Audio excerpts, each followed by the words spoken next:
wellnesslife.org. Happy Sunday. You are getting me with my hair kind of a mess, but that's okay because we are not perfect and that's okay. So I was chatting with a friend the other day and she had a family member tell her that nutrition cannot cure illness. So my immediate thought was this book, and I still kept, this is really sad, I kept all of my medical nutrition books from college.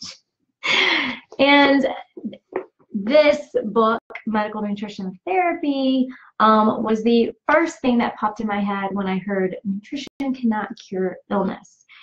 So here's the deal.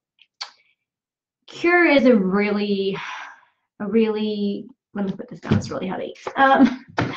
Cure is one of those words that we really can't say. You can't say it in any industry. The FDA does not allow you to say the word cure. So I'm not going to say that nutrition can cure anything, right? But can nutrition reverse certain conditions? Absolutely. Can changing your nutrition make you feel better and eliminate or reduce symptoms? Absolutely. So while the FDA won't let anybody use the word cure unless there are scientific studies that have been validated by them to say that it can, which is next to impossible. Like, we can't say that. But we can say that nutrition, good nutrition, can help reduce symptoms, eliminate symptoms, and reverse conditions like type 2 diabetes. So today, hi, by the way, who is ever on here. So today I want to talk about what that means, right? Because a lot of times we hear that, if you have, really good nutrition, then like the other day I saw some article about how a couple, the man had cancer. I can't remember what cancer he had, but he had a cancer. And they said that it was terminal and that there was absolutely nothing that they could do. And they did a lot of,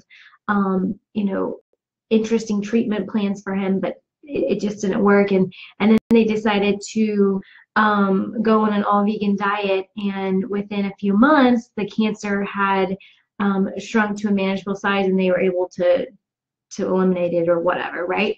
So that couple would say, like, absolutely, yes, nutrition cured my cancer. And that's what they were saying. But more importantly and more realistically, I guess, because some of those seem so fanciful and so amazing and so extraordinary, it doesn't seem attainable to like you and I. When it is, but it's just, it's like, wow, that's definitely an anomaly. That's not for like the masses, right? But here's the deal.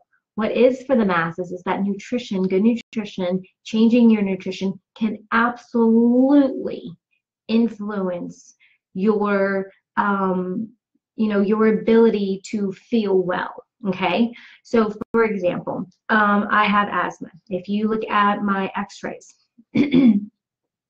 I have asthma. It's very apparent. I have lung tissue on one of my lungs that has been eaten up by scar tissue. And so one of my lungs is like definitely shorter, like visibly shorter than the other one, right? And yet I do not use an inhaler. I have not used an inhaler for years. The other night when we were in urgent care with my youngest, they were asking like if anybody had asthma, and I said, yes, I do, but I haven't had an asthma attack, and I haven't used an inhaler in like years. And she goes, oh, okay. So I don't know what she ended up marking, but that's what I'm saying. Is like, it's absolutely possible to eliminate symptoms to the point where you do not ever remember that you have something like that, right? And it all comes down, and I'll be very, very honest with you, this all comes down to inflammation. Not all of it, but most of it comes down to inflammation. And by reducing inflammation, you can reduce the symptoms of a lot of these conditions that we're struggling with. You guys probably saw my friend Sarah's post and the Nourish Mama and how she got diagnosed with MS and that it's an inflammatory condition. And we talked about how we could reduce inflammation, and she's already starting to feel better. Will she always have MS? Absolutely. But can we eliminate or limit the symptoms? Absolutely. You eliminate or you reduce the amount of inflammation in your body and you're going to feel better. Same with type 2 diabetes. We start eliminating some of the sugars. We start balancing out your blood sugar levels. We start, you know, getting you to the point where you have less inflammation in your body and you have a balanced blood sugar levels, and you lose some weight, you're going to see an improvement in your type 2 diabetes diagnosis.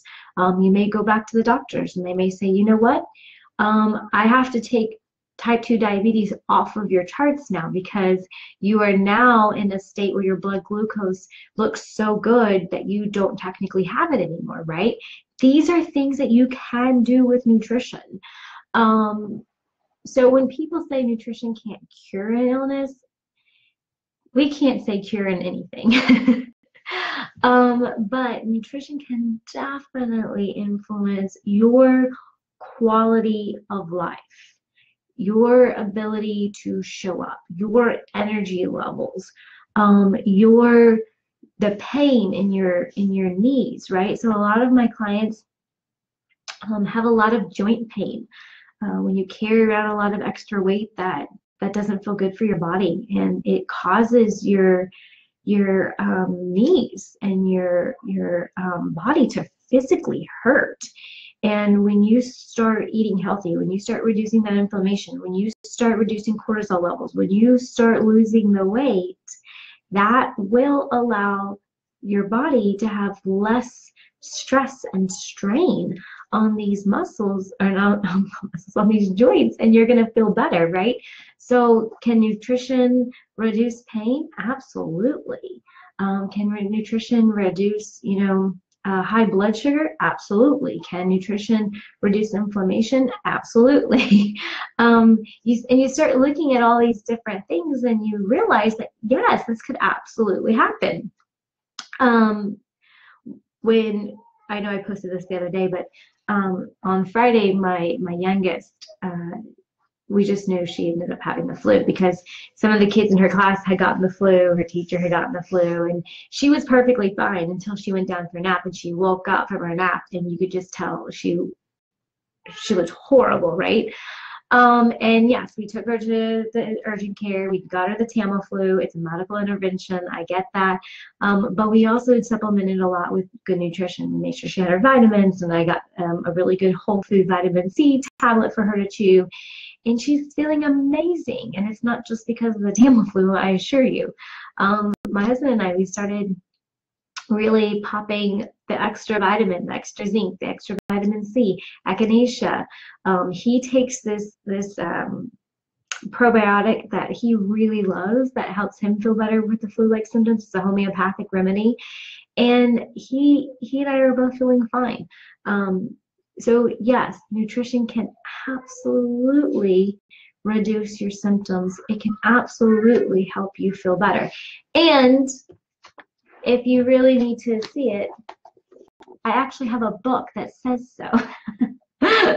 No, seriously though, this is my book from college, and it literally says medical nutrition therapy, that like it's absolutely possible. This is my old case study book, and it kind of makes me laugh when I look at it because some of the information is pretty dated. It's been a few years since I went through school, and it's funny to look back through that because when I immediately thought of this book when I heard that nutrition can't cure an illness, and so then I started looking through it, and it was kind of fun reminiscing because I'm a nutrition nerd and that's what I do. But some of that information that we were told or taught was love echinacea. Yeah, I know, right? It's such good stuff. Elderberry is another really good one if you're having cold or flu-like symptoms. That one has actually, there's a lot of scientific studies backing that one, even though it's a granola-y homeopathic type of thing. Zinc is really good for colds. So I'll just go ahead and let's just do that because it says nutrition can't cure illness. Let's talk about what would it look like a good nutrition regimen for a cold, right, or flu-like symptoms. So echinacea, zinc, vitamin B are great for energy if you're feeling low. Vitamin E at night is really important for repair.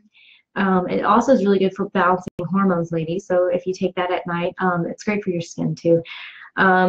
Omega-3 fatty acids, that reduces inflammation. Trying to think of what else I was thinking. Elderberry, that one's really great for colds and things like that. There's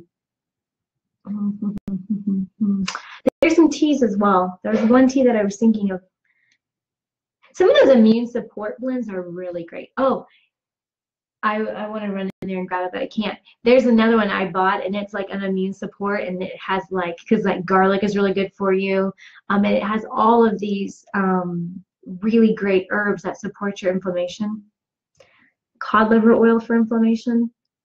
Yeah, cod liver oil has omega-3 fatty acids, and cod liver oil is a really interesting one because it also has vitamin D. So that's something that a lot of people don't get very much anymore. Because we're told to stay out of the sun, which is good because we don't want skin cancer.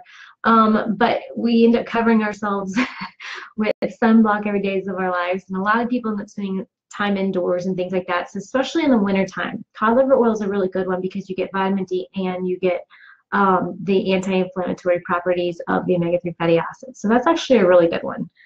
And they have those in they have those in flavors if you want. Lemon is the most popular flavor for that. It seems to conceal the nasty fishy kind of flavor the best. I remember when we were doing formulations for fish oils, we tried chocolate, and like that is the word. I can't try it because I'm allergic to chocolate. But the other guys, they tried it, and it was like total just disgusting, nasty combination. So apparently chocolate does not mask that very well. So cod liver oil, I would get it in the lemon flavor if you're gonna do it, and it's got really great vitamin D. You might also want to check your vitamin D levels if that's not something. If you live in a sunny climate, you get a lot of good sun, and you've never really had any type of genetic component, like you've never had a family history of it or anything, I would get your vitamin D levels checked before you start supplementing because it's a fat soluble vitamin. And like for me, I have therapeutically high levels of vitamin D because I have a really good, nutritious diet, and we live in Texas. I get a lot of good, healthy sun exposure, not, to the point where I'm like burning, but you know what I mean, good healthy sun exposure. And so I it would not be good for me to supplement with that. So that's something that you need to think about as well. So my supplement I was taking, it had all of these like amazing immune support type of herbs and things. And I popped it in my mouth, and it was so spicy. Like this pill was so spicy, like burned all the way down. It was hilarious. And I had to look at it, and it was the rosemary and the garlic and the cayenne that was pretty spicy. So some of those are kind of fun to take. Not just fun, I mean, they're good for you, but it was kind of funny because I'm a nutrition nerd, and my husband and I found it really amusing that it was spicy. So anyways, that's also something that you guys can think about. So nutrition can absolutely help reduce symptoms. It can help reduce illness. It can help reduce and reverse some conditions like type 2 diabetes. That is absolutely reversible if you change your diet. So if there's anything that you guys have any questions about later on, if you're catching the replay on this, let me know, and I'll be glad to answer those. And that's it. I am going to plan our meals for the week. I'm gonna go to the grocery store. My little one's still not eating very well, so I am making her favorite meal tonight, and that is spaghetti with meatballs. So I'm gonna make homemade meatballs tonight and spaghetti with red sauce, so that hopefully she'll eat something tonight. So anyway, whoever hopped on, I'm gonna hop off, and you can watch the replay, and I'll talk with you guys later.